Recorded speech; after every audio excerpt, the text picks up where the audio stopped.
नमस्कार दोस्तों। क्या आपने कभी गौर किया है कि ज़िंदगी में कभी कभी हम ऐसे मुश्किलों में फंस जाते हैं जहाँ हर रास्ता हमें बंद लगता है, लेकिन असल में रास्ते बंद नहीं होते, हमारी नज़र ही उन्हें बंद मान लेती है। आज की कहानी हमें यही सिखाती है कि कभी कभी समाधान बहुत पास होता है, बस हमें सही नज़रिए से देखने की ज़रूरत होती है। एक गांव में मोहन नाम का एक किसान रहता था। उसके पास जमीन, बैल, ट्रैक्टर सब कुछ था, पर एक दिन अचानक उसकी जमीन की मिट्टी बंजर हो गई। बीज बोने पर भी कुछ नहीं आ रहा था। मोहन दिन रात परेशान रहने लगा। हर कोई आता और उसे कहता कि तेरी जमीन खराब हो गई है।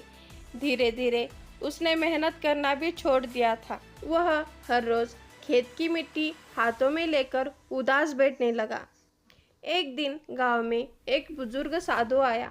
साधु ने मोहन से पूछा, क्या हुआ बेटे, तुम इतने उदास क्यों हो? मोहन बोला, बाबा, मेरी जमीन बेकार हो गई है, अब उसमें कुछ नहीं उगेगा।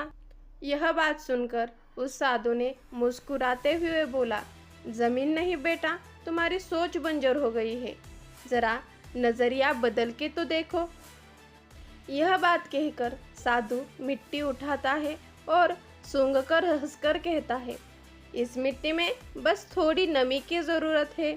तूने सिर्फ पानी देना छोड़ दिया है, क्योंकि तूने ये मान लिया है कि अब ये ज़मीन किसी काम की नहीं है। कभी कभी ज़िंदगी भी ऐसी होती है। समस्या मिट्टी में नहीं होती, हमारे सोच में होती है। हमारी सोच सूख जाती है। साधु की यह बात सुनकर मोहन अगले दिन मेहनत से मिट्टी में जैविक खाद डालता है, सिंचाई करता है। साधु की इस बात ने मोहन के सोचने का तरीका बदल दिया था, नज़रिया बदल दिया था।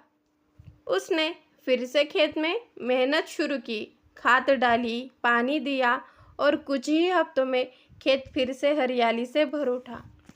तो दोस्तों, मोहन ने और हम सब ने इस कहानी से यह सीखा कि जिंदगी की हर मुश्किल का हल किसी दवाई, पैसे या ताकत में नहीं होता, वो बस हमारी सोच में होता है। और हम सब लोग समस्या पर नहीं, पर उसके समाधान पर फोकस करेंगे, थोड़ा धीरज रखकर शांत मन से सोचेंगे, तो हर बंजर जमीन में हरियाली वापस ला सकते हैं।